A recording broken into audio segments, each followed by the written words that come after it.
Good morning. Happy Saturday. Welcome back to the Daily Grind. I'm your host, Chum Change. This is live and recorded. For anybody that might be new here, what we do is typically go over news in the crypto space. I update myself, bring you guys along for the ride. Let's see who's here in the chat, and then we'll get into this. Mr. Chris Hanley, my man, Backwards Miner, good to see you. Nicholas Pitts, Leo Lustig. We have John English Tech in the house. Cook 4015, good morning, sir. Black Hat Team, good to see you. Good to see you. Let's see. All right, scrolling through. Charles Harris, Game with Smokey Dan, my man, good to see you, buddy. Sorry, I'm just catching up on chat. Andrew Masad, Game with Smokey Dan, I think I already said that. Carl Coach, good to see you. Will Wyman, my man, good to see you. What was your name? Bacatran, is that how you say that? I'm sorry if I butchered that. Paulie, good to see you. Triple Nickel Technologies, good morning. Good to see everybody. All right, let's get into the market today. I got a few things I want to watch. So Bitcoin over $65,000. That's a good thing to see, right? 65.17. We have Ethereum at $3,385. If my computer skips, please just let me know in the chat, because I thought I just saw a glitch. Anyways, let's see. Dogecoin looks like 16 cents, up 7.41% on the day. Shiba, everything actually, looks like the meme coin section right here is in the green. So look at that. We have Solana at $177. Actually, Solana, I purchased some yesterday, and I got some ADA yesterday as well. Actually, I lied. ADA this morning. I swapped into it on my Tangent wallet this morning, which was pretty exciting. It's just, dude, it's so easy. It's so easy to swap through Tangent. But yeah, I think I put $200 into ADA because I think it has a good shop, but we'll get into that in a bit. We have Caspa, 14 cents as of right now. I got back in at, well, I got some more at 11 cents the other day. So if it goes down more, I'm just gonna buy some more, but unless it goes to 11, I won't be buying more right now. I'll just be stacking it with my miners. We have LTC at 86 bucks. Nothing else really popping out at me. What's ETC at? $30. Nice, back over 30. That's good. Good. All right, let's go to Crypto Bubbles. Check out the biggest earner of the day.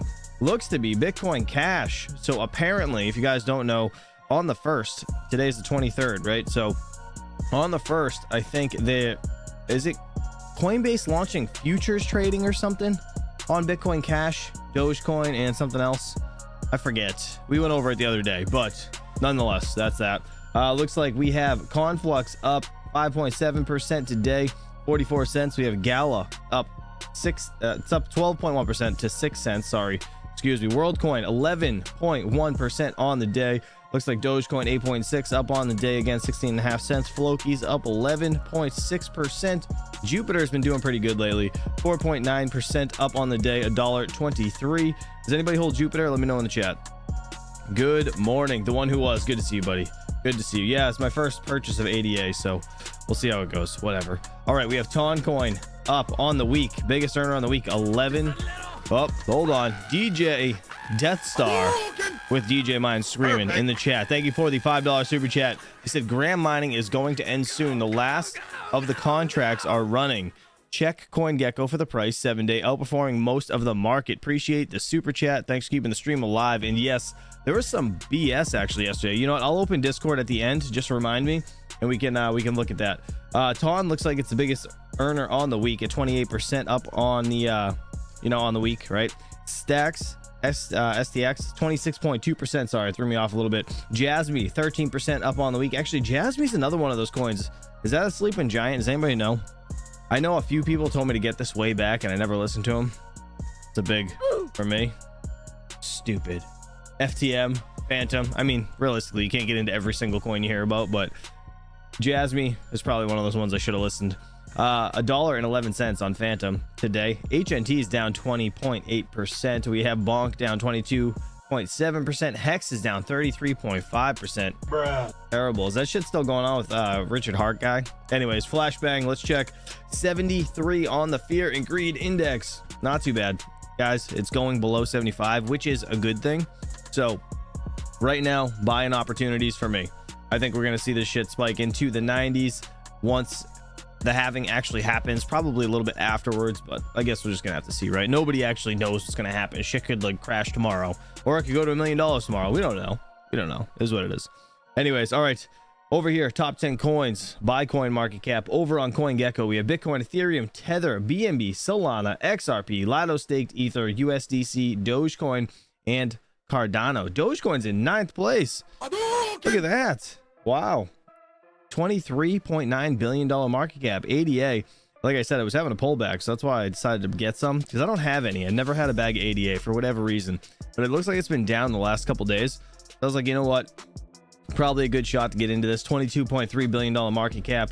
If you look at its all-time high, it's been $3, right? So easy 4x, I guess, 5x possibly if it gets back to its all-time high. If you look at the max chart here, each bull run, it's done pretty well. 2017, it's ran up.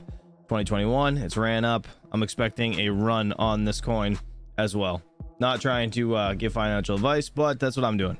I got 200 bucks of it this morning. I'll probably get some more, see where it goes today. If it goes down a little bit more, I'll get some more, but whatever. Just one of those coins that I've never invested into that I wanted to take a shot at. So we're gonna see what happens there. We have Shiba in 13th place, actually dropping ranks. It was in 11th, and it did get into, did it get into the top 10? I can't remember, or was it just in the 11th place? I think 11th was the highest, but nonetheless, this thing was at like a $25 billion market cap. Insane. ADA is a solid buy, 100%, $8 to $10, some people are saying. ADA $7 to $9, really? All right, well, good. I feel good about it then. Feel good about it. Charles Harris. I want Baby Doge to go to 1 cent. Yeah, me too. I have 11 billion. If Baby Doge goes to 1 cent, I'll buy everybody here a Lambo.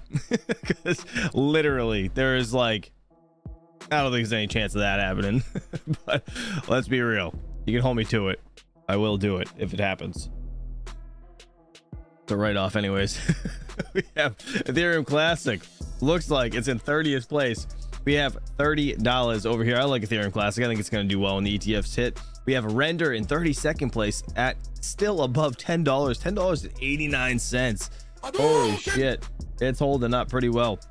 HBAR Hedera. I actually got some of this as well through the Tangent wallet. Super easy swap. They just added it last month. So yeah, whatever. If you guys are interested, links in the description. Not trying to shill it, but I literally use it every day. We have, again, Caspa at 14 cents at a $3.2 billion market cap. And I think there's some stuff going on with their smart contracts coming out soon or something. So I guess stay tuned for the news on that. All right. Anyways, move on to the mining segment of things. You guys know I like to timestamp this, see where miners were at during this current moment, and we can go back and look at it later on. We have the KS5 Pro 21 terahash unit making $157 a day. The KS5 20 terahash unit making $149 a day. We have the BMKS Max 11 terahash unit. Again, these are Caspa miners making $74.31 a day. The Windminer K9 10.3 terahash making $72.98 a day. We have the KS3 8 terahash unit making $55 a day, and the KS3M is making $38.96. That's under $40. I don't like that. We have the Jazzminer X16P. I got to borrow this, and so did my man, Mr. Max Voltage. But I don't know. This unit's it does a good job. I think it'll perform well when ETC pumps a little bit, but ETHW and ZIL is the coin to mine, I guess, on this today. $23.78. I just think this price needs to come down by like half, to be honest. We have the Superscaler K10. Looks like Carlson still on the top of the charts for that one. $19.37 a day. Let's see. We have the Antminer L7 9050. This is my L7. Man, I've been thinking about it the last couple days. Like, I kind of want to get another one. I really like the L7. It's like the only machine that's been like consistently amazing. Like consistently amazing. Do you know what I mean? For years. I just don't know if I should wait until the new one comes out. But anyways, the 9050 is making $13.45 a day. You guys know this is a merge mining unit. It merge mines Litecoin and Dogecoin. So most of your profits are actually in Doge, but I think Doge is going to have a good run when the altcoin season kicks off. We have the Ice River KS2, 111 Caspa per day, making $12.83. That's kind of shitty, actually. I mean, for a miner, listen, the wattage is really good on this thing. $12 is really good at the end of the day, but it's just from where it was to where it is now, it's going down consistently. But again, all considering the price of Caspa as of right now, if we go up to 25 cents or something along those lines, then hey, guess what? This thing's gonna be kicking ass. All right, let's see. S19K Pro 120 terahash unit. Shout out to Terra Hosting. I got my units down there. Again, this is all profit after 10 cents kilowatt hour. I'm making $5.51 a day mining Bitcoin. It's pretty good. What pool are you guys using? Actually, I'm using F2 pool. I'm not sure if you guys are or not. What's up, Yusuf? Good to see you, buddy. Carl Code, how many coins are you into? That's a good question. That's a good question. I don't know. I'd say well over 10. Close to 20, maybe under 20. I don't know. Around there. But like, I mean, those, I hold a lot of S coins too, just like random ones, you know what I mean? So it's kind of all over the place. But like my big bags is really like top 5, you know what I mean? Like I have a top 5 like big holdings, but Bitcoin is almost 50% of my portfolio. All right, we have Ice River KS1 1 terahash unit, 600 watts, making $6.46 a day. Last thing I want to look at is the KS0 Pro, looking like 200 gigahash unit, making $1.34 a day. It's still doing pretty good, actually. It's not too bad. And again, the reason I got these units over the KS1, 5 of these for 500 watts equals 1 terahash, 100 less watts, and I'm still making the same amount as the KS1. It's pretty amazing, and I think I'll be able to sell these a lot easier in the actual bull run. We have 63 cents a day on the KS0 original 100 gigahash unit. All right, let's get over to GPUs, just see what GPUs are profitable on today. Looks like this HTN coin, this is that let's go to new coins here on mining pool stats.stream, not sponsored, just want to show you guys this is a good place to come and look at new mineable coins. I guess it's this Husak coin, I think that's what it is. Please correct me if I'm wrong, but I don't know why the logo looks different. It's weird, but anyways, HTN Husat is the new mineable coin that's like killing it, I guess, and so is this Gram coin. But man, hold on. All right, I gotta open up my Discord. I put a link in there last night in my VIP section for these guys that are mining Gram. Gram's been there's some shitty news about it. I think it's been like shut down or something. I forget. If you guys know, you can throw it in the chat. Feel free. Just give me 1 second. Let me bring it up here. I gotta find it. Where is it? Where are you? There we go. All right, so let's see. What's this? All right, flashbang. Sorry. Oh God. You know what? Nope. Look at this. This is Google Chrome for you. All right, Google Chrome. Look at this big ass ad that I just. Oh, it's so annoying. Brave browser's the way to go. If you guys are gonna use anything. God, it's terrible. Absolutely terrible. All right, exchange banking on Ton's Gram token to shut down after Telegram court order. Black Moon Crypto, a small exchange hoping to grow clientele by becoming the first to list Telegram's tokens, is shutting down just weeks after the judge barred any token issuance. I don't even know what this is about. I've never been involved with this. Haven't really read on this, but I posted this yesterday for you guys because somebody sent it to me. Actually, my man Joker Miner sent it to me. Shout out to him. But if you guys yeah, I don't know, I would just say I don't trust anything that has to do with Telegram. Okay, and yeah, Gram token, as soon as I realized it was Telegram, I just no thanks, I'm not interested. Anyways, all right, let's move on to the new stuff. Actually, what's this? Look at this. Hold on, we got a new coin today. We got a new coin, Vixel. What the hell's Vixel? It's an X11 coin. That's the algorithm. Interesting. It's been out for 27 hours. Is that what it said? Is that what it said? 27 hours ago? It was posted only on 11 pools. Interesting. Well, just be careful. Download wallets. You guys know how I feel about that. All right, let's move on to the news of the day. We this is over this is like some investing conference for Bitcoin people. I don't know what it actually is. I've never heard about it until today, but Anthony Pompliano on Bitcoin. Nobody knows how high it can go. Guys, hit that like button. Appreciate you for hanging out on this Saturday morning. Let's do it. We're at the first inaugural Bitcoin Investor Day. I've got the founder of Pomp Investments, Anthony Pompliano, here with me. Thanks so much for taking some time this morning. All right, so tell us about the setup for this and why bring the meeting of the minds together like this. You've got Novogratz, you've got Kathy Wood, you've got yourself, of course, leading the conversations. You've got Anthony Scaramucci. What's going on? What do these people all want to talk about right now? Yeah, so was that article from 2020? My bad then. If it was, hold on. Now I gotta look. Now you got me all concerned. Tyson, I'm sorry for cutting off Pomp. Was it really? Fucking Joker Miner. You piece of shit.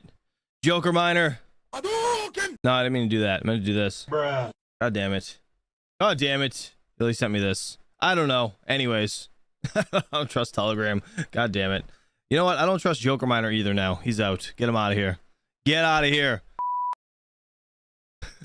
Bitcoin obviously is one of the best performing assets, a $1 trillion asset now, and it's infiltrated now into the traditional financial world. And so most of the conversation has been around Bitcoin, the Bitcoin investors, the holders. For the record, I still don't like Telegram. It is still full of scammers. Kind of the crypto community, but now that Wall Street is interested in this, Wall Street is used to a different type of event, right? They're used to going to earnings days or going out to Omaha for kind of Warren Buffett's entire, lovingly carnival. And so how do you bring people together to talk about an asset or an organization, right? And so they do investor days, and that's what we wanted to recreate here. Certainly. So this is Bitcoin Investor Day. That's what it's called. It's the kickoff of it. It's kind of neat, I guess. Get a whole bunch of people that are like-minded in the same place. With that in mind, I mean, we've seen record highs this year. We've seen ETFs come forward at the end of last year. A lot of people wondering, where does Bitcoin go from here? What is next? And what's the next inflection point that you're expecting? Yeah, so I think that one of the beauty of Bitcoin is that the narrative is so simple, right? For the average person, it's I can just save in an asset that isn't debased. And that tends to protect or increase my purchasing power. Very simple for them to understand. They don't have to be up to date every single day on what is the price or what is happening. The same thing now is kind of that simplicity coming to Wall Street as well. And so Wall Street is saying to themselves, wait a second, we can just buy an asset that protects this quote unquote purchasing power. But when you have individuals and institutions both doing that, that demand outstrips supply. And so from an investor seat, you're like, wait a second, if there's more demand than supply, the price is going to keep going up. Now, is it going to go up in the short term, medium term, long term? How much? When? All. Mr. Chris Hanley in the chat, my man, thank you. He said thanks for everything, chump. Appreciate you, buddy. You're welcome for the old article. All these different things come into how much do you want to allocate, how do you put into a portfolio? Are you trading or are you just buying and holding? But really at the end of the day, it's just, okay, if demand outstrips supply, the price is going to go up. And I think that's part of the beauty of this is the Bitcoin community is talking about number go up technology, right? And one of the secrets of Wall Street is Wall Street speculates more than the average retail investor, right? They have large pools of capital, they wear suits and ties, they got a good smile, but they still speculate just as much. And so I think what we're now just seeing is these investors saying to themselves, hey, we're no different than the average retail person in terms of our psychology, human greed, human fear. And so how do we go ahead and actually express that in the market? In marine biology, they have what is called a megapod. This is a megapod that's going to be here of whales out there, folks. And of course, whales, some of the biggest holders of Bitcoin. When you think about what their targets are for the end of the year, what is your target for the end of the year? How high do you think we could go for Bitcoin? Nobody knows, right? I think it's the short answer. And one of the reasons why I think people are so excited right now is we violated a lot of the rules that people previously relied on in Bitcoin. So we'd never gone below a previous all-time high. We did that when we went down to 17,000. But we also never hit an all-time high before the Bitcoin halving.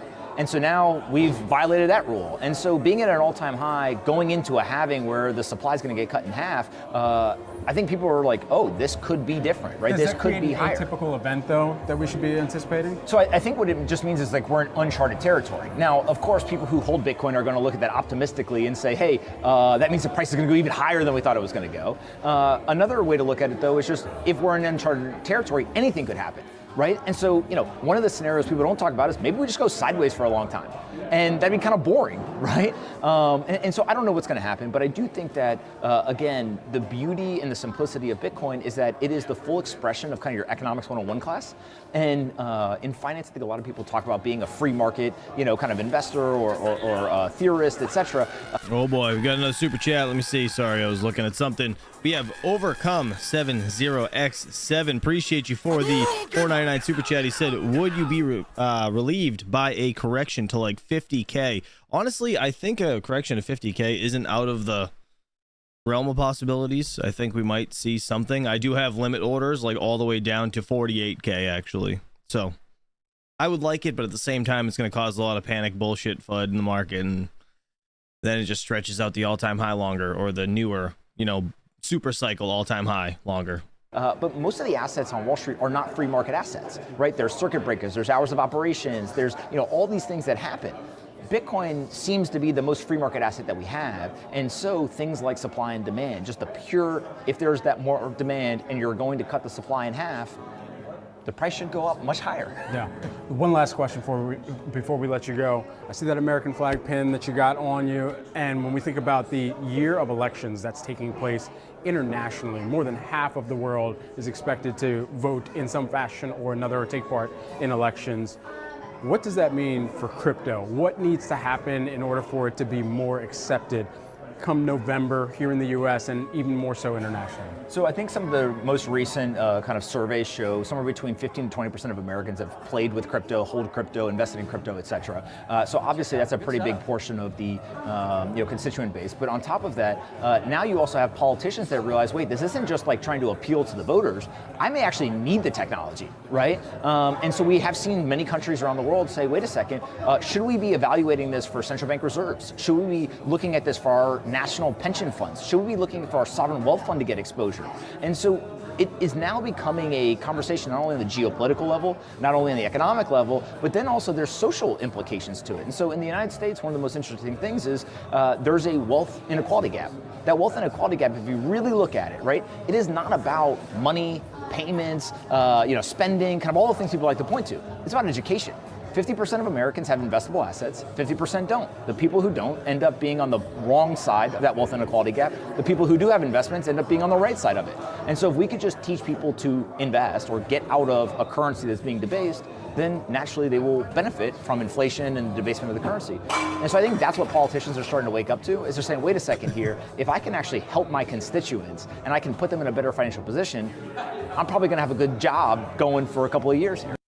Dude drops like the loudest dish in the planet in like this big ass room that it just echoes. Shout out to Anthony Pompliano for that over on Yahoo Finance. We're gonna get into Mr. Anthony Scaramucci on Bitcoin as well at that same conference over on Yahoo Finance. Real quick, Dakota Miner in the chat actually said, are you worried about swapping coins for another coin and that taxable event? Not at all. I mean, realistically, I have a link in the description for Coinly. That's the place that I use. I don't care if you use my link, it doesn't matter, but there's a link down there.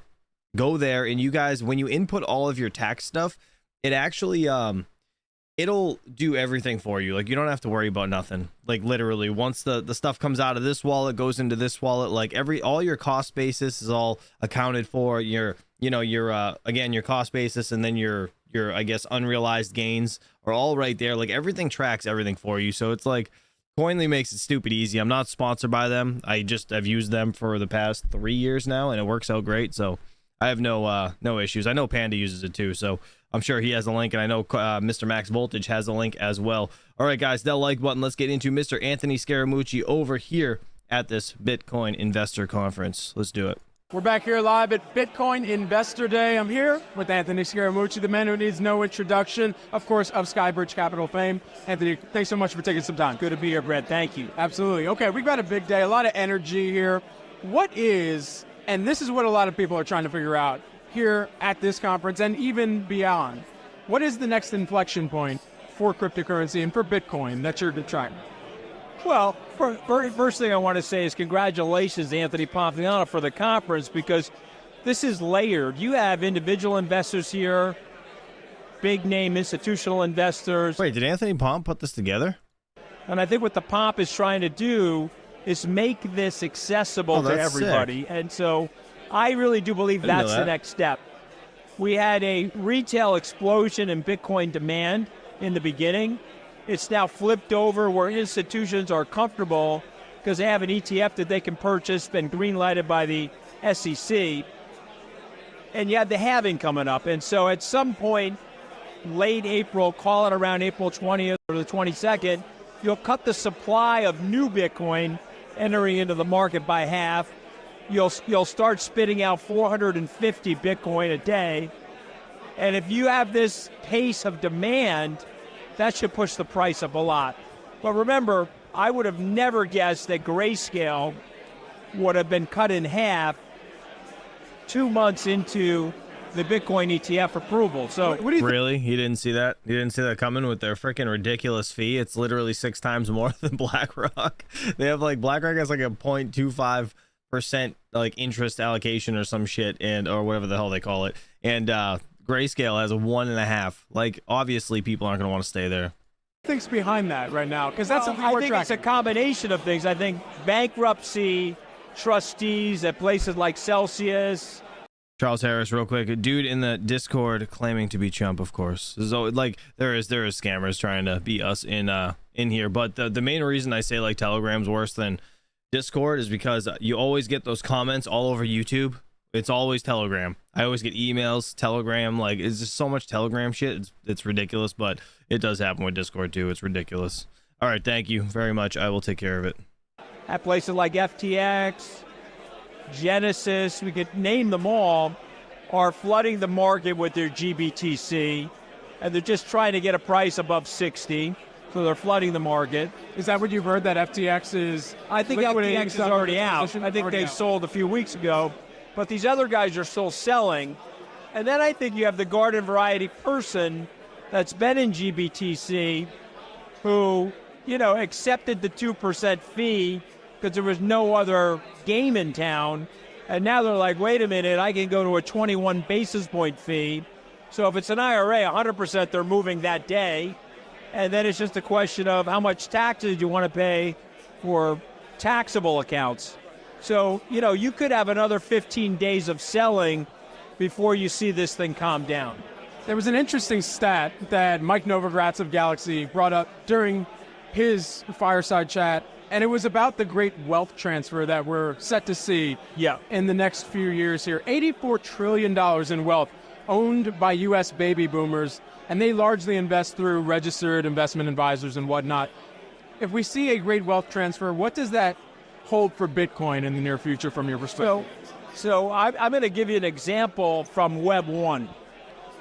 I was 30 when the Netscape browser came out in 1995. And I was old. Okay, we were late adapters to things like email, web browsing, purchasing things on the net, and accessing news. But somebody that was 10 or 15 was gung-ho. That's Bitcoin. Excuse me. So somebody today, 45's a little bit of Bitcoin, but somebody 25, a lot of Bitcoin. So in the next 10 years, I see it like a big Python where the Bitcoin's going to get absorbed into the Python. There'll be a big bump up in Bitcoin demand.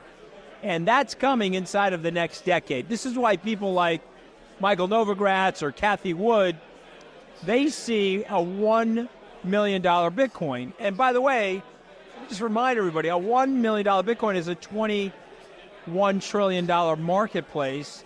Gold is 14, 15. They're suggesting that Bitcoin should trade to 150% of gold's overall market cap. Let's say they're wrong.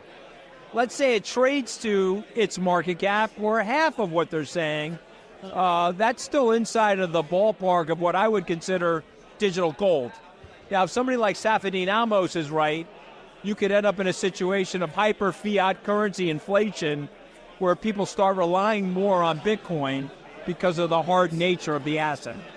Do you think then, real quick, Mr. with that in mind, if that paused, real quick, Mr. Retro Mike Tech, appreciate you for the $4.99 super chat. I'm sure we're going to hear DJ screaming in a second, but he said, after the halving, I no longer send you 1 BTC to get 2 back. Instead, I send 0.5 BTC to get 1 back, right? Perfect. Thanks, buddy. Yeah, please be careful, guys, with those freaking scams. People offering to double your crypto. There it is. Yeah, don't believe it, please. Nobody's giving you free shit. And if you're getting friend requested by me, there's either a reason and you know it from my VIP chat, or it's not me. Most of the time, it's not me. I will never just randomly DM you or ask you for anything, or just please don't trust anybody. I guess that's probably the right approach in the crypto space. Mine and the interest among younger potential wealth holders in the future, that Bitcoin finds itself in the throes of this election conversation in 2024. I think it already is. I think, we're learning that Elizabeth Warren's team is asking other senators to put out statements on behalf of her because she's afraid to be at the tip of the spear of the anti-crypto movement anymore. I think you're learning that there's probably 45-ish million wallets in the United States, and many of those people are eligible voters, and many of those people will vote. And so I think eventually you're going to end up in a situation where both sides have to be pro-coiners, pro-crypto, pro-digital property. Otherwise, it could cost them an election. Does that also mean then that we see more of a gravitation towards central bank digital currencies if there is a bipartisan effort that moves forward? So it's a good question. So we looked at that, That happened on a Wednesday when I was in the White House. The reason I know that, I was only there for one Wednesday. And we had a white paper come out in 2017 talking about central bank digital currency. Mnuchin tabled it. I think Janet Yellen will table it. Question is, will the next administration, and I think it'll likely be a Biden administration, will they table it? And it really depends on what our competitors are doing. The Chinese have a digital currency. If there's a euro digital currency, I think it'll be impossible for the United States not to have a version of one, or to really promote something like Circle, which is not a central bank digital currency, but is a stable coin on the net. Why? Look at that really pink jacket in the background. That guy has a really pink jacket. Then wouldn't we see a consortium of central banks create their own cross-functional digital currency? It's a good question, and so I know there's libertarians that are against it. If you're asking my opinion, I'm not for it, but that doesn't mean it won't happen. I think there's an inevitability to this. It's sort of like what Elon Musk says about AI. He doesn't like elements of it, but there's an inevitability, and so I think it'll eventually happen. I just don't know when. And then just lastly, while we have you, you mentioned Elon Musk. I mean, you track a range of different asset types. And what we're seeing in the equity market right now, there's a fallout from some of the companies that were once in the Magnificent Seven. There's, of course, now a checking of even some of the AI plays that are out there. How much more juice do you think this AI trade has left in it? It's a really good question, and obviously nobody knows the answer to that. But here's what I would say. If the Fed starts cutting rates, they're indicating that they'll do 3 rate cuts this year. I think that gives a little bit of buoyancy to the market. Those stocks probably are overbought at this moment, so they could have a 10 or 15% correction. But what I tell clients, so what? Hold these things for a 3 to 5 year play, hold them for 7 years. If you hold Bitcoin, something like Bitcoin, for 4 years, there's not one person in a rolling 4-year period of time that hasn't made money if you just stayed in the asset. And so I bought my first Bitcoin in 2020, October. It went up a lot in 21, I looked like a genius. It went down a lot in 22, I looked like a dummy. And now I'm somewhere in the middle because it went up a lot again. But if you just hold it, you'll be okay. That's my message to the AI people. That's my message to the Magnificent Seven. They're probably overbought. I don't like the concentration of those 7 stocks versus the other 493 in the S&P 500. That's happened before, and that usually spells a near-term correction for the overall markets. But you got the Fed cutting rates, you got a very strong economy, so I wouldn't want to be left out. It's just too hard to predict.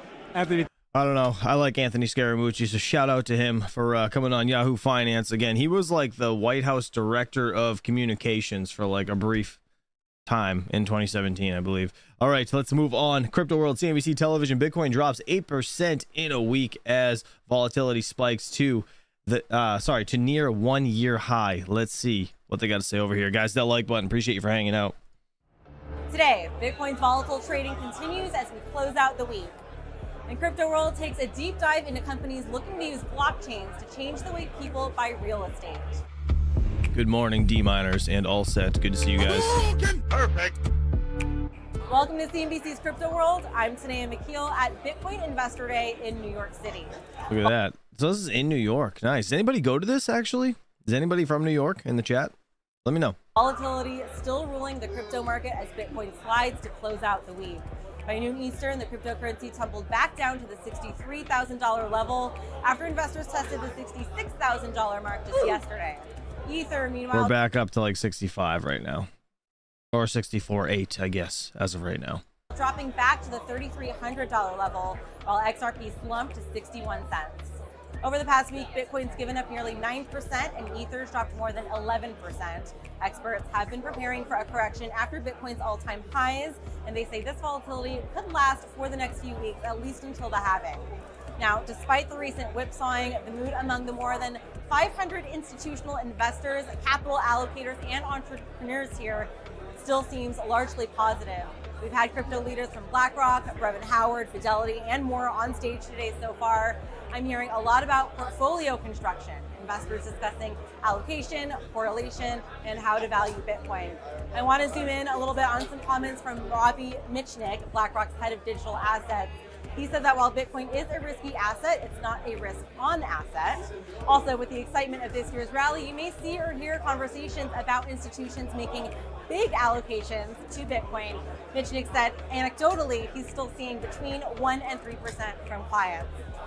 Which is awesome, 1 to 3%. And you guys got to think, if that's across the board, Bitcoin's gonna frickin' moon. Finally, he commented on the firm's announcement this week that it launched its first tokenized fund on the Ethereum blockchain and potential similar endeavors in the future. He said some clients aren't exactly comfortable with crypto, but want some exposure through a familiar wrapper. Other clients are very comfortable with it, but want traditional exposures in a more digitally native format. So the future of finance, he said, will be some combination of the two. Overboard Tech, good morning. All right, let's jump to our main story today. Efforts to tokenize real-world assets have been hailed by the Web3 community as a way to bring blockchains to the masses. Advocates have argued that the technology could benefit everything from the stock market to home ownership. The crypto world's Khan Ouz spoke with companies letting investors buy pieces or fractions of real estate on a blockchain, along with experts who explain what the impact could be for communities. How much was it to get tickets to this thing? I didn't even know what was going on. Or obviously the investor day that they were at. Does anybody know?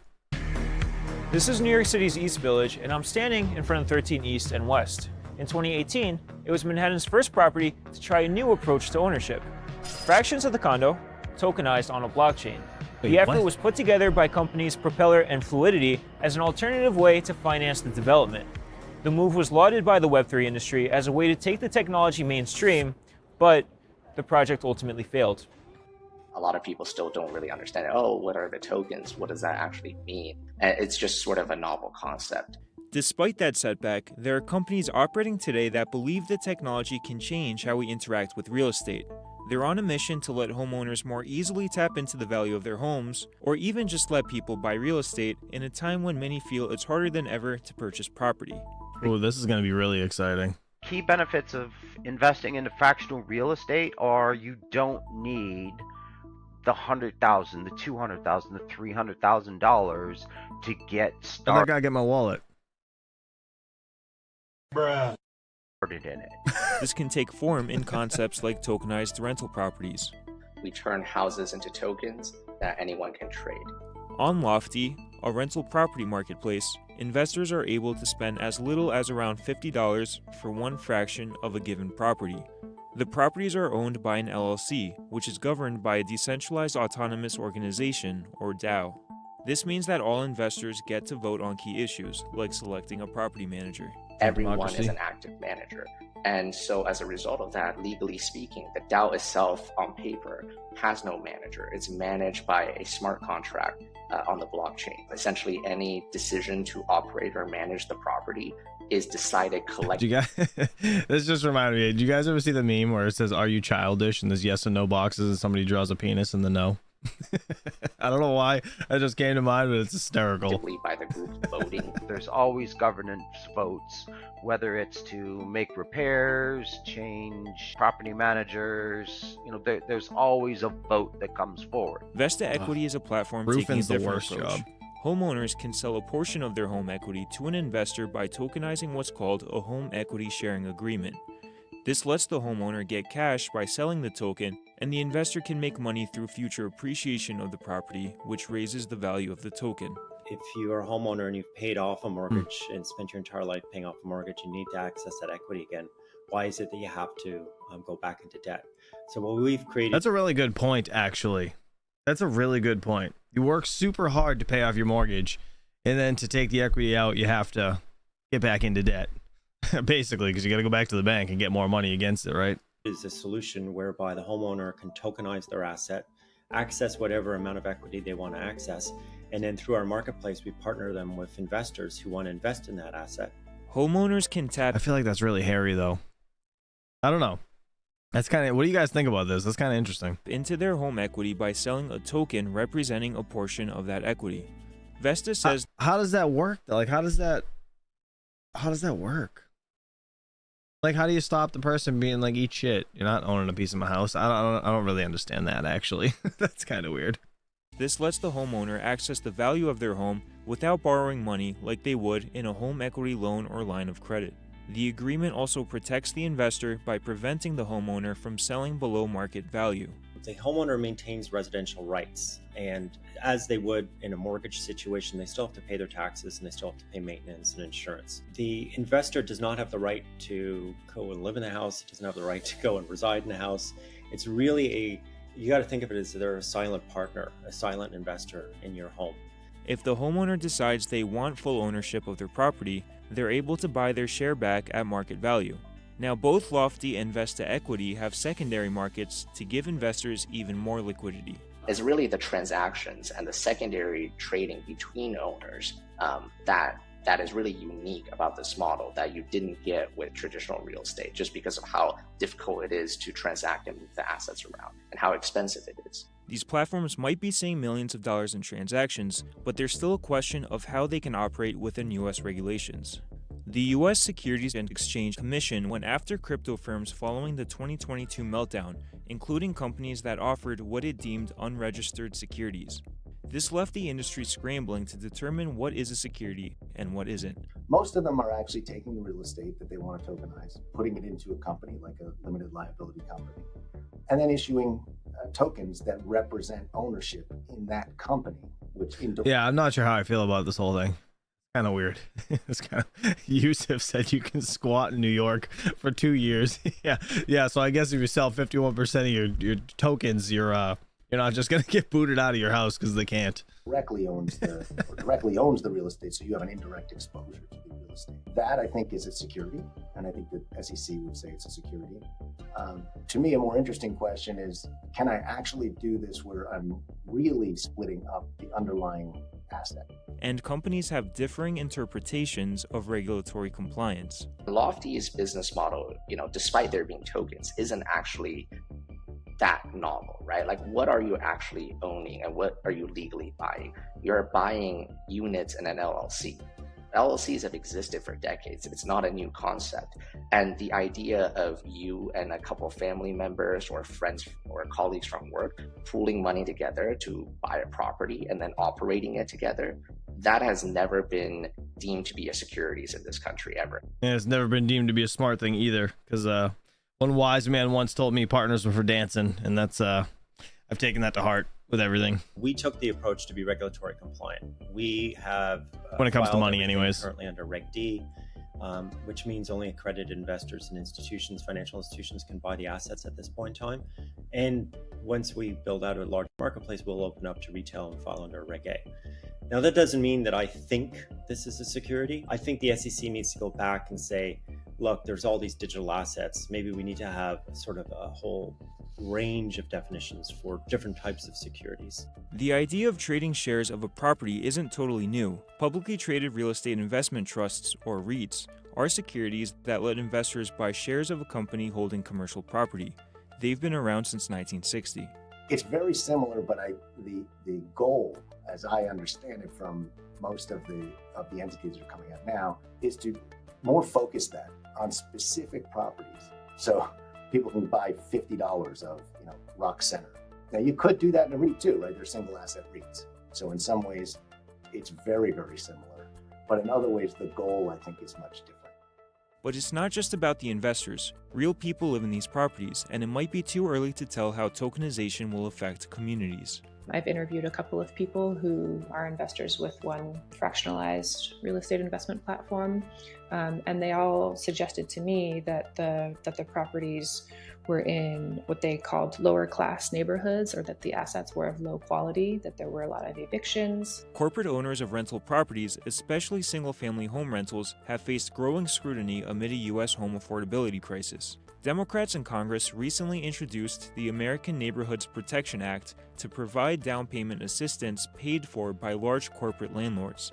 There's also the End Hedge Fund Control of American Homes Act of 2023, which aims to deter investors from scooping up vast amounts of properties nationwide.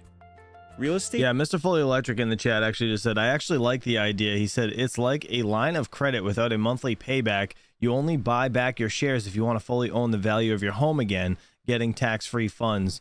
And yeah, that's kind of where my brain was going with it. but they're starting to lose me a little bit on a lot of the shit because it's I don't know how smart it actually seems. Like it's got, I feel like the concept's good, but like I don't know if I'd ever actually want to do it. You know what I mean? That's kind of it's just weird to me. Tokenization marketplaces aren't the same as hedge funds, but for some, it still raises concerns that this would only accelerate the country's affordability problem as more investors adopt these platforms. I mean, that's cool because, yeah, but at the same time, like, I don't know. I feel like this shit's going to go sideways when the big guys get into it, like BlackRock and all them. Like, then they're just going to own everything. And yeah, at the end of the day, you own nothing. Absolutely. That's exactly what Charles Harris just said. Big brother, and you will not own anything. Exactly. There's definitely a criticism that making real estate ownership and access easier is going to potentially push up the price, which then makes it harder for some people to own real estate. I don't really have a solution personally. And I think that, either you outlaw the entire practice of just people investing in real estate, but that's going to hurt a lot of everyday people as well. Or you allow it to happen, and then the market is just the market. I mean, I guess it's kind of a neat concept in the fact that, yeah, like Crypto KJ said, for only $50 investment, it's a low risk. Like if you could get in on like a house, right, that you could buy a coin, like this X amount of coins, say there's 100 coins, right? And you buy them all, like everybody, they sell them for $50 a piece or whatever, just like for sake of ease, right? And then that value of the house doubles, and you could sell that for double, the coin for double. I mean, that's cool. It kind of has like a base, a cost basis of where the house is at, and if the real estate increases over time, if you can get more money for it, that's kind of, I guess that's kind of cool. I don't know. What do you guys think about it? Let me know in the chat. The tenant impacts of a DAO governance model also hasn't been closely studied. If an experienced property manager presents a solution to an issue, the investors ultimately have the final say, and it's unclear how investors with minimal... Like, that's the thing I don't like. The thing I don't like about it is the investors have a say in what happens with the property. If somebody's living in it and it's someone's house and they tokenized it, I don't like that part at all. Like that, you don't, like, I understand the whole token thing, that's cool, but like, nah, you ain't gonna say shit about what I'm doing with my property. You know what I mean? That's kind of weird. Stake would vote should a problem arise. Because sometimes it's very small amounts of money that are involved, there's a sense to kind of think about it as almost like play. So I'm thinking of it as like an investor standpoint. If you put money in, the property value goes up, you're going to get money, more money back. But there is, again, double-edged sword. Someone is making profit, and it's not going to be you, says Sutley in the chat. And that's true, 100%. Like, it's not going to be you. If you're the one selling the tokens, guess what? You're gaining the money then. You're not going to gain the profits after. It's weird. Or learning by doing. It's adding another layer of abstraction or opacity in between tenants and the people who actually own and benefit from the ownership of those properties. And when it comes to the American dream of home ownership, does fractional real estate actually make that goal more accessible, especially when buyers don't reap many of the traditional benefits of owning a home? Historically, people have thought about owning their home as a kind of, yes, an illiquid asset, but one that they can capitalize on and sell, maybe when they retire, maybe when they want to downsize, etc. And so the idea of being able to use your home as a much more liquid asset where you can pull equity out almost like an ATM, of course, is at odds with the idea of that long-term. I mean, yeah, like an ATM, but like, no, what? You're still going to get burnt if the value goes up, right? Can the value go down on these tokens? I don't know. That's weird. Security. There's about $278 trillion in assets globally, or just real estate alone. So we've only started to scratch the surface of it. It's going to be an evolution that takes place over the next 10 to 15 years. And I think that every element of the home will eventually be tokenized, including deeds will be tokenized as well. If ownership of every There we go. You just said it. Deeds will be tokenized as well. I think things like that need to happen. I think that's kind of where we're going with NFTs and all that shit, right? Medical records, car titles, house deeds, things like that. Like, that's smart, I think, just because it's easier to keep track of. But things are going to get wild. So they're going to start tokenizing everything, including you and your social and your, just everything. House in this country is technically fractionalized. There's technically not a single person who can't be a homeowner if they want to be. That's crazy. Well, shout out to CNBC television for that. All right, let's move on to the videos of the day. I want to watch this. Anthony Pomp puts out a video every once in a while. Bitcoin Supercycle incoming. I want to see what he's got to say about this. Guys, please hit that like button. We get 70 likes, 183 people here. Stop being lazy. You ain't working. If you are, I understand. What's up, guys? Everyone keeps asking me the question, is this time different? Is this Bitcoin cycle different than past cycles? In order to answer that question, we've got to go backwards to understand what's already happened. Every single time that we've had a Bitcoin halving, within the next 18 months, we get all-time high prices, and Bitcoin has gone up hundreds, if not thousands of percent. It's really exciting. It makes people think that it could happen again. Well, one of the things that we also have to understand is during those past bull markets, there have been major drawdowns along the way. We have seen, for example, that there will be multiple 20 plus drawdowns in a single bull market. If we go back to and look at the 2017 bull market, there was 10 or 12 of these drawdowns of more than 10%. If we go and we look at 2020, same thing. On the way up, there's lots of volatility to the upside, but you also get these corrections of 10, 20, 30%.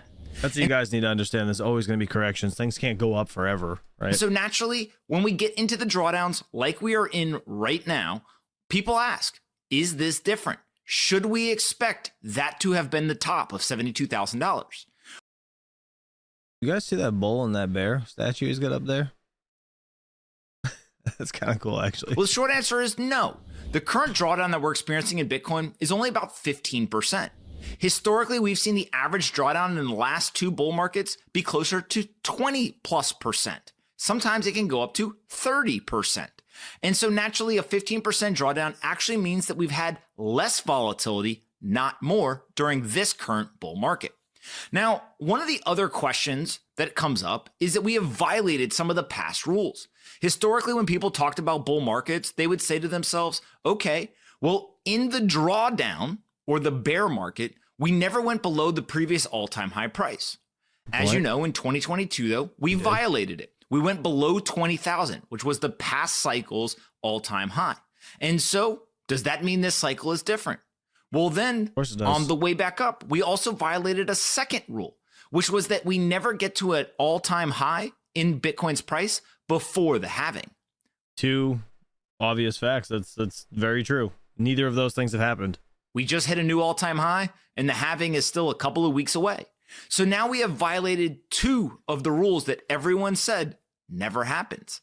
Honestly, I don't think anybody would have said that we were going to hit the all-time high before the halving. It's never happened before, so it's just so different. So yes, in one hand, this is different. We don't know what the future holds. We have violated things that we're serving as these kind of guardrails or these guidance paths. And so we are in uncharted territory in that sense. You guys also got to understand that we invited the whole entire stock market to enjoy ETFs, right, of Bitcoin. And that is a whole different realm and just money that's going to be coming into the space. I mean, it's already proven to be true. After the halving, it's just going to accentuate the fact, right? Because scarcity is going to be much greater. We're going to have 450 Bitcoin per day versus 900, which is typically mined per day now. It's inevitable that it's just going to go up over time. Not financial advice. Do what you will. At the same time, usually what we have seen is that Bitcoin has been this great index for what many people thought were interest rate environments. They'd said, oh, when interest rates are low, Bitcoin went up in price. When interest rates got raised, Bitcoin crashed. But now we sit here and Bitcoin is near all-time highs and interest rates are still 5.5% or higher in the United States. Whoa. There's a pirate. What the hell, man? Don't turn into Altcoin Daily. What did I shill? I shill something? Cut it out. God damn it. Don't give me that. States. And so is this time different? Well, Bitcoin has violated the narrative saying that Bitcoin was only a zero interest rate phenomenon. Bitcoin continues to be resilient regardless of the interest rate environment. And so then you can say, well, what exactly is Bitcoin? From all of the data that I've looked at, it appears that Bitcoin is actually an index for global liquidity. Now, what does that mean? In the United States, in Europe, and Japan, over the last 2 years or so, we have seen them trying to drain liquidity from the system. They've been selling assets off their balance sheet, they've been raising interest rates, and they're trying to create these tighter financial conditions. But China and a couple other central banks around the world, they continue to pump liquidity into the market. And so global liquidity has actually been increasing, even though the major central banks in the United States, Europe, and Japan have been trying to drain liquidity. And so these countries are actually competing with each other in terms of how much liquidity is going in or out of the system. But global liquidity has continued to increase over the last 12 months or so. And so what has happened? Bitcoin's price has continued to increase. And so naturally, as we are watching global liquidity increasing and interest rates remaining high, it then begs the question, well, what happens if global liquidity continues to increase and interest rates get cut? Now, that may seem like something that isn't going to happen. Jerome Powell and others are saying, no, we need to stay the course. We need to keep interest rates higher. At the start of 2024, it was estimated that there would be 7 or 8 different interest rate cuts. Probably 7 was what the market was saying. Now, the market is saying only 3. And even that level of confidence around 3 cuts is waning. And so if they are going to keep interest rates high, then Bitcoin will simply trade off of that global liquidity. Obviously, we've also seen ETFs, which now give all kinds of exposure and accessibility to investors who previously were boxed out of the market. And so these ETFs were the single best ETF launch in history. We have seen over $60 billion now in these ETFs. Some of it came from Grayscale, which already had a lot of money.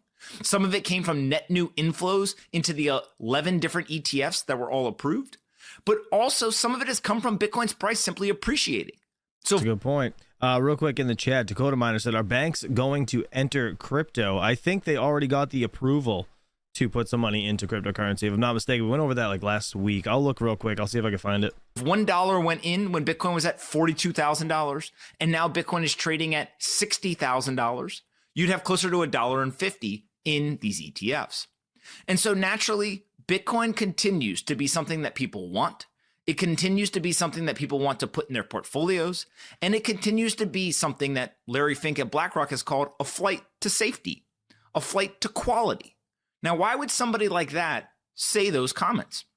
Well, the reason is because ultimately, many of the other assets that investors historically would go to, let's say gold, in times of either increasing global liquidity or cheap money, low interest rates, or high inflation, they have been doing their job. They have been going up in price.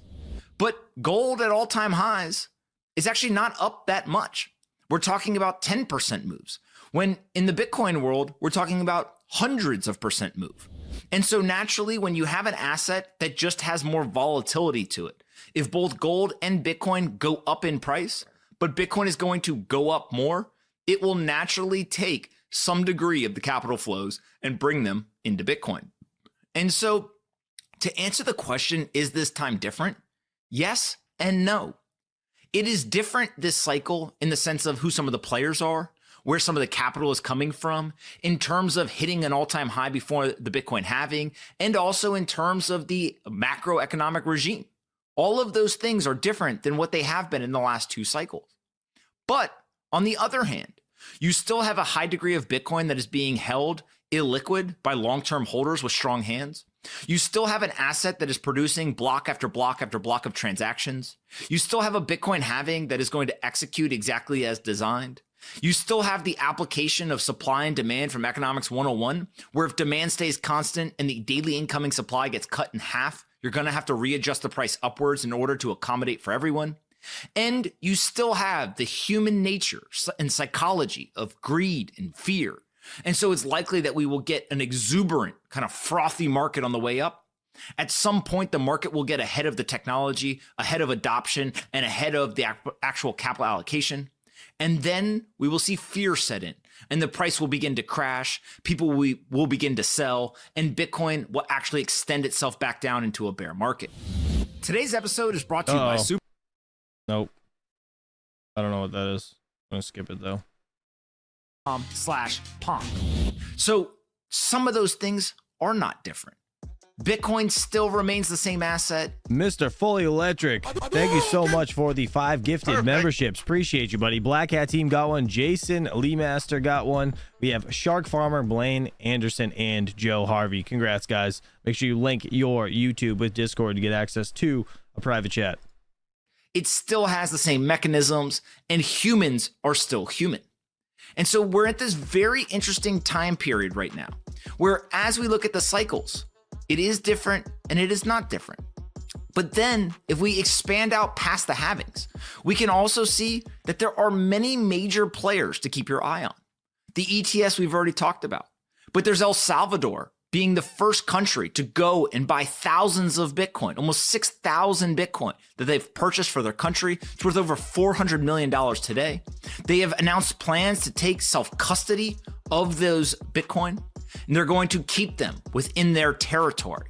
So ultimately expressing what makes Bitcoin unique, understanding the value proposition, and taking self-custody. El Salvador continues to buy 1 Bitcoin per day. And so when you have a nation state doing this and doing it publicly and talking about it, that changes the geopolitical conversation.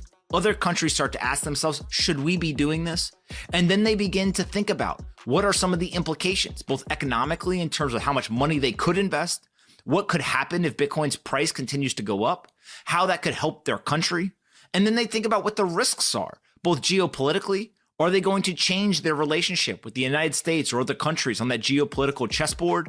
Or what are some of the risks if Bitcoin's price goes down? And they make the evaluation as to whether to allocate or not. Should they buy the ETF in their sovereign wealth fund, or should they actually buy Bitcoin directly? On top of that, we've seen Michael Saylor and MicroStrategy.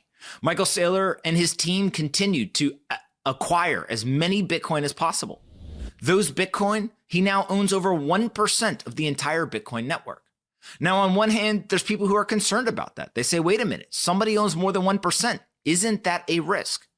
Michael Saylor is not the first person to get 1% of the network. Cameron and Tyler Winklevoss have owned 1% for almost a decade. Real quick, I'm going to, so that image I was just looking at, or I brought up actually while he was live.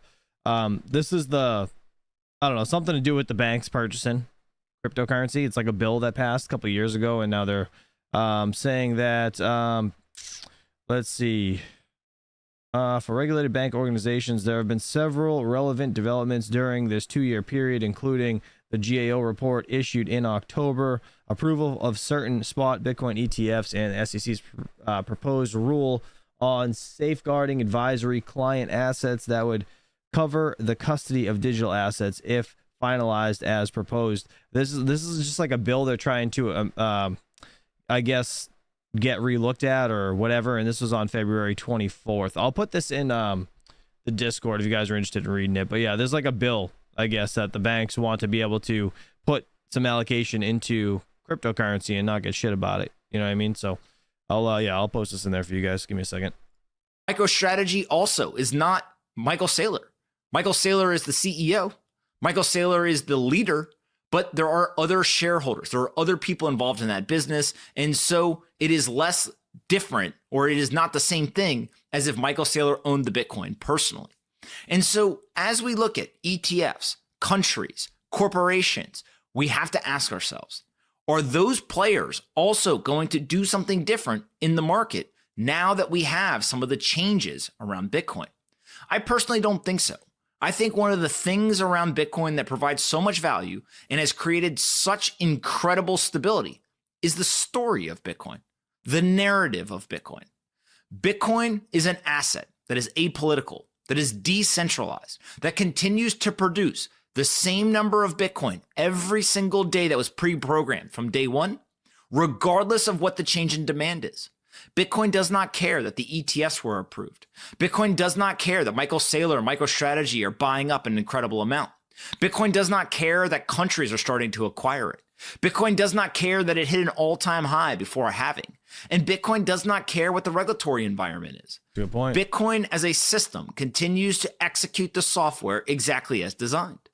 And so naturally, if demand is increasing and they're not going to produce more Bitcoin, then price is the variable in that equation. And so my expectation is that Bitcoin will continue to increase in price for the foreseeable future. I do believe that we are in a bull market. I do believe that the price will increase pretty significantly from here. And I do believe that the price will get ahead of the fundamentals of the market and of the adoption curve. We then will see a crash in the price. The cycles will remain, and we will continue to see people come into Bitcoin as the price rises, and then we will see some people leave when the price crashes. And so if you are somebody who is interested in Bitcoin, if you are somebody who has been holding Bitcoin, or you are somebody who is evaluating Bitcoin in terms of whether to put it in your portfolio or not, the things that I would tell you to go do: first, go read the Bitcoin white paper.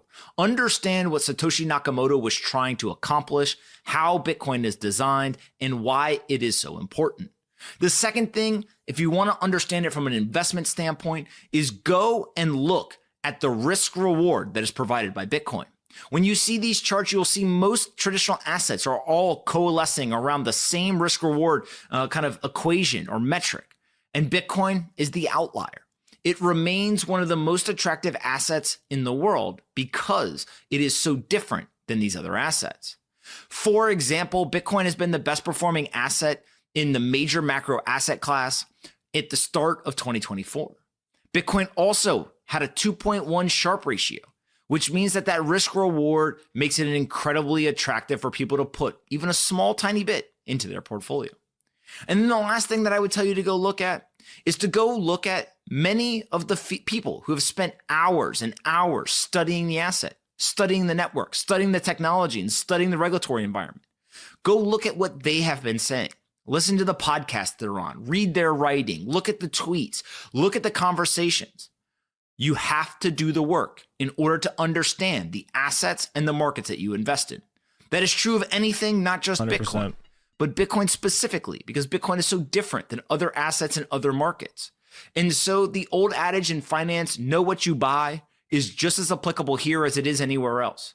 Do the work, spend the time, gain the knowledge, and then you'll be prepared to make decisions. Whether you like Bitcoin or you don't, it's always important to be educated, and there is no better critic than an educated one. And so my message to all of you is go and do the work, read the white paper, go study this asset, become educated, and then understand some of what we're going through right now is different, and some of it is the exact same. No one knows the future, and that is the beauty of markets, is that people wager with skin in the game on what is going to happen. Some people will be right, some people will be wrong, and those that are right will be handsomely rewarded, and those that are wrong will be punished financially. Welcome to a free market. Welcome to Bitcoin. That was a great video. That was a great video by Anthony Pomp. Shout out to him for that. If you guys are interested in his channel, go check him out. Link is in the description below. All right, we're going to wrap some things up. We're just going to go over what the price is now and I guess how I feel about that. So the end of, well, first thing, Bitcoin looking at $64,937, Ethereum $33.82. Everything's looking pretty good. You know, we had a pullback, but it's coming back up. Realistically, guys, why do you think I do this every single day? It's really not for money. I don't do this for money every single day. I do this to stay educated in the space because I'm far from the most educated in the space. Do you know what I mean? Like, it's always nice to go through and get a full outlook of what's going on in crypto today. And, you know, the more consistent I am, the more information gets out there with, you know, for me, for you guys. And it just makes sense to stay on top of shit. You know what I mean? And it's the best thing you could do. Just always stick to it and you will learn as you go. You can't just cram everything down your throat at once. It's not going to work. Like, you're not going to be able to retain all of the information in this space in a couple weeks. Like, I've been doing this like news stuff for like maybe a little under a year or maybe a year. I'm not even sure, to be honest. But the Bitcoin stuff I've been paying attention to since the 2017 bull run. I got into it shortly after that. And, you know, I just kind of dove in and I've been stuck. And it's just like, it makes sense to always go back and always like come up and, you know, pay attention to everything that's going on. That's why I didn't leave during the bear market. Like a lot of these YouTubers, you'll see everyone just falls off and then they come back in the bull run because guess what? YouTube's making money again. But it's not about the money. It's about, you guys need to understand where the shit's going. You know what I mean? You just need to watch it. Serpent, what's up, dude? I don't think Mikkel's going live, is he? I keep looking to see if I was going over his time. He's not live, I don't think. I can redirect to you, but you're not starting for an hour. Actually, I don't even see your stream either. What the hell's going on here? Is Mikkel live? Does anybody know? You guys keep me posted. I'm just gonna refresh this page quick. Give me 1 second. Real quick. yeah, but I mean, I guess I hope you guys like this, you know, the daily grind, just kind of keeping you guys up to date. It's just like, it makes sense to me to do it. So I'm going to continue to do it until, until people don't want to see it no more. I don't see it. I don't see it. And I don't see you either, Mr. Serpent. If you've scheduled, I don't see either one. You or him on the redirects. It's weird. Miss Pocket Change said, read my comment. All right, hold on. Give me a second. Sorry, I was like ripping through YouTube trying to figure it out. All right, what did you say? Read your comment. Let me look. No. He does this because he can't talk to me in the morning. Gives him people to talk to. She is not a morning person. Yeah, I'll talk to her in the morning and she's just silent. She hates talking in the morning. It's a riot. So thank you all for keeping me entertained, I guess, in the mornings. He's not feeling good. Okay. All right, Serpent. No worries, dude. No worries. I'm actually gonna be taking my kid to a I think he's really gonna like it, like a train show. I'm not into like trains. I don't know if you guys are. You know those like electronic like Lionel trains and shit. I don't know if you guys like that stuff, but I'm not. I've never been into it, but my kid like loves trains, so I'm like, you know what, let's take him to this little thing today. They have like a big auditorium that's like, I don't know, full with different kind of nerds.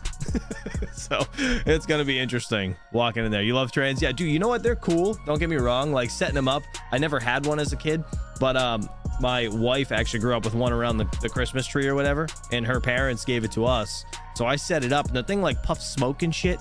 It's like the coolest thing ever, but I don't know, it's not something I could get into as like a hobby as an adult, but like as a kid it's cool as shit to see, you know. So I think my kids will like it, so we're gonna take them there today in a little bit. Yeah, being a good dad, trying to. Natoshi Sakamoto. I love that name. That's great. That's hysterical. Love your logo too. That's a riot. Let's see. Thomas, please say he will be there. Dude, you know what? Probably. My kid is obsessed with Thomas. He carries around this little Thomas train all day. Thomas and Mario. He's got two toys. You can't like leave without him. It's hysterical. He just carries them 24/7. Anyways, all right. So we got nobody going live after us right away. Anyways, Serpent, if you're going live, if you want to post it, I can redirect to you. And I know I don't know if you want to go a little early or if you want to just, I can redirect to you and have people sit there and wait, I guess. I don't know. Let's see. It's a cover. Yes. No. What? Who's beating their girlfriend? What are you saying, Crypto? What did Crypto say? Hold on. Let's see. There's a hotel in Freeport, Maine. The trains go right by the room, bro. Yeah. No. They're loud as shit. They're annoying. We have one semi close to us and I can hear it. Like we can hear it for sure. Andrew Prasad, yes, the track rings around the bottom of the tree. Yeah, it is cool. It's a Disney Lionel Christmas train that our parents gave us. Yeah, I think it's cool as shit for sure. All right, let's look up some coins quick. What are you guys mining? All right, let's look at this freaking Graham one. I'm not into it. I know you guys are. Some of you guys are. They don't even have it on CoinGecko yet. Oh, actually, you know what? Hold on. Andrew, who sent me that? DJ Death Star sent me this. Oh, it is here. What? Hold on. It's on CoinGecko. Why can I not find it then? Let me see. Weird. I don't know why it wouldn't come up for me. That's strange. All right. Anyways, yeah, look at this. Jesus. February 5th, 2024. Let's go to max. Why does it say it only came out in February though? I thought it's been around for a while. So this is the coin that's carrying people right now, huh? I don't know. I'm just not a fan of the whole Telegram thing. So, I mean, again, this doesn't mean you guys shouldn't do it. You do what you think's right. I ain't no guru. Don't pay attention to anything anybody on YouTube says. Like, things can explode for absolutely zero reason, right? Look at all these meme coins lately. But Graham, listen, if it's profitable to mine, absolutely mine it. I don't recommend holding it, but that's just me. That's just me. I mean, I would sell it for whatever makes sense, you know, into Bitcoin or whatever. Auto convert it if you can. All right, I'm gonna have to refresh this again, Mr. Serpent. I don't see it. I don't know why I can't see the freaking redirect for you guys. Weird. No, actually, I guess Mikkel's not doing it. Oh, there we go. There we go. I refreshed it. All right, Serpent, I got you. I'll stay live for another 10 minutes. All right, let's see. Actually, I don't want to do that. Anyways, Graham, yeah, I don't know. What do you guys feel about this? Let me know in the chat. And what other coins are you guys mining? Yeah, DYOR. Do your own research. 100%. Let's see. Getting the crusties off my eyes. Going live early. Mr. Hawk, good morning, sir. Good morning. Good to see you, buddy. What are the coins you guys into? What are we mining right now? What's trending? Let's see. View more. We have Wi-Fi map, whatever this is. 15 cents. It's up on the 24 hours. 0.3%. We have Gala. Looks like that's up 15.1%. Botto. I don't know what this is. Up 1.5 again. This is 24 hours here. Decubate. I don't even know how you're supposed to see that. DCB. I don't even know what that is. Open Campus, whatever that one is. A lot of coins that I don't know. Toncoin. There we go. There's Toncoin. I know this isn't mineable anymore, but that's why everybody's going to Gram, I guess. I don't know. I never mind it, to be honest. And then this one. Boom. Book of Meme, actually. You know what? I was on a mineable last night. And I noticed that they have this new, I don't like this new look, by the way. I'm not a fan. Let's go to dark mode. I'm not a fan of this new look. It just goes right to this page, and to check the coins, you got to go through, but Bohm is here. I noticed this yesterday. I was like, oh, what the hell? And then Slurf is on here as well, and Dog with Hat. So they added these meme coins. If you guys are wanting to go to Unmineable and swap into it, there you go. But interesting to say the least. Let's see what you guys are saying. Let's see. Myro. How's Myro doing? Actually, Myro was doing pretty bad, or was going down. Not mistaken. Up 4.5% today. Nice. 22 cents. It's still doing really good, actually. It's still doing really good. It hit a freaking 40-cent high. Jesus. 44 cents. Wow. That's crazy. 44 cents at 22 now. Nice. Is anybody into this? Anybody into Myro? Got a $223 million market cap, guys. This is a meme coin. And you know what?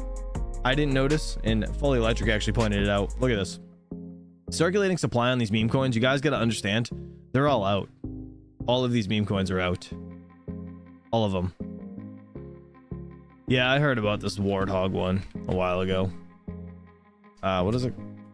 Is it Warthog? Yeah. Oh, yeah. This one? Is this it? I heard about this a while ago. I just never mind it. 1 year. It got posted over here, March 17th. All right, let's see. Can I go to let's see, coin market cap. Gosh.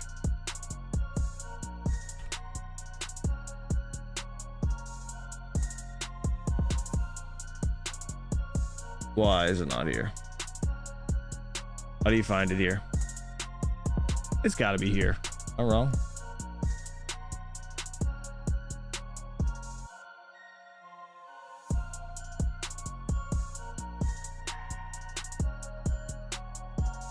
What is this? What's it? Why is it like? Why can't I just find the coin? What's going on, Mr. Geek of all trades? Thanks for being here, buddy. Appreciate you. All right. Anyways, I don't know. This thing was just listed, but it's at $1.23. It's up 6.6% on the day. Nice. You know what? Actually, look at that. Circulating supply is not there, but total supply, as of right now, it says 1 million, and there's 18 million available. So I assume this is the circulating supply, which is not that bad. I don't know what the market cap is. Fully diluted though is at 1.3 million. $17,000 in trading volume in the last 24 hours. Let's see. I have a Ryzen and a single 6600 earning $2.20 a day. Nice. How are you mining it? Where are you mining it, actually? Let's see. Is it on the new coin list? I know it's been around for a little bit, but I don't think so.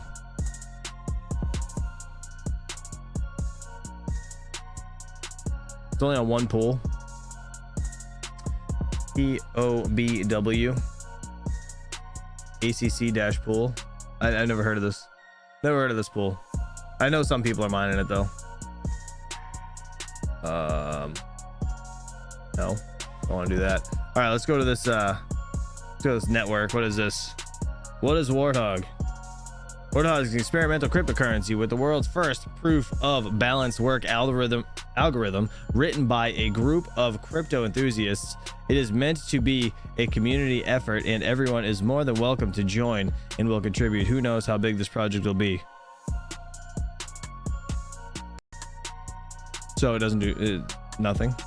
Maybe tokenomics. This is not the default kind of project where you see a disproportionately high allocation of its total supply unfairly reserved for the team and the advisors in their pockets. 0% is minted, pre-mined, reserved for anyone. 100% publicly mineable. All right, I give them some credit. I give them credit for that. I like that. I like that a lot. 0% is minted, pre-mined, or reserved for anyone. 100% publicly mined. This is a coin that I would get into because of that. 100%. That means a lot. I mean, as long as it's true, that means a lot. Key facts. Remember the time when crypto was interesting and fun? We want to bring this golden age of crypto back to life.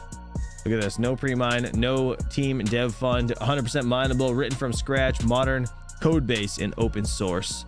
Proof of balanced work, chain descriptor based sync. Interesting. Roadmap. Let's see. So what's coming up in Q2, I guess? Refactor networking code to support multiple transports. Research on in-browser node support. Support in-browser nodes unique in the crypto world. Interesting. Sounds good. Mr. Crypto for Seniors, thank you so much. Thoughts on HBAR? I am holding some. What about you? I did just get some the other day. Thank you for the $2.99 super chat. And Mr. Rondi, thanks for being a member for 34 months. He said, hey, Brody, check my farm if you need warthog flight sheets. I don't know why I can't say that word. Anyways, yes. Thank you, Rondi. I noticed you reminded it. I don't know. That's cool. I like that, but what wallet do they have? Is it just a node wallet? Or are you mining it straight to Trade Ogre? Oh, it's on Trade Ogre. Nice. That's cool. Could be worse. Let me just see quick. Make sure I'm not logged in here.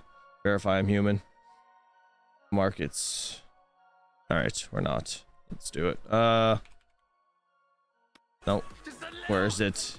Again, Mr. Crypto. Crypto for Seniors, Midwest Mining. Thank you so much. Here it is. Nice. So it is on Trade Ogre. Look at that USDT pair rather. Nice. So you know what, I might do it. I might mine it if it's profitable. I'll mine it to this exchange and see what happens. Why not?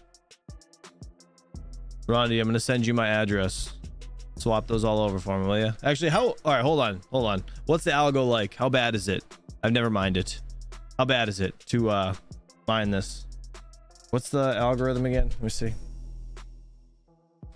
POBW? What is that? I don't even know what that is. Is it bad? Is it terrible to mine? Let me know. How is it on efficiency? That's what I want to know. How is it on efficiency? Not bad? Not human? Really light like Carlson. Really? All right, Rondi, swap it over, will you? Oh, let me get you my address. I'm gonna DM you my address. Let me see. Oh god, I gotta sign in. All right, I'll deal with it after the stream. Never mind. Tonight, by the way, we are going to be having the Raptorium, Mr. Big Piggy, the developer over there, on live with us. He's actually going to be giving us some insight on some things they've been working on, which is pretty cool. So if you guys have any questions for Raptorium, or if you're into Raptorium at all, it's gonna be the show for you. So we're gonna get into it. Just kind of what I'm going to do is start it off the show with introducing all of us, and then I'm going to bring in Big Piggy around 10 p.m. Eastern Standard Time. So again, if you guys are interested, stay tuned for that. We are going to go over to Mr. Serpent X Tech's stream. As of right now, I got to get out of here. I got to get to this train show for my kid. Hopefully he likes it. But you guys have a great, happy, and safe Saturday. I'll catch you guys later on tonight and bright and early on Monday morning if you missed tonight at 8 a.m. Eastern Standard Time. How is RTM doing? I guess it's doing good. You're gonna see later on tonight, Mr. Fully Electric. All right, fellas, have a good one. I'll catch you soon. Peace out.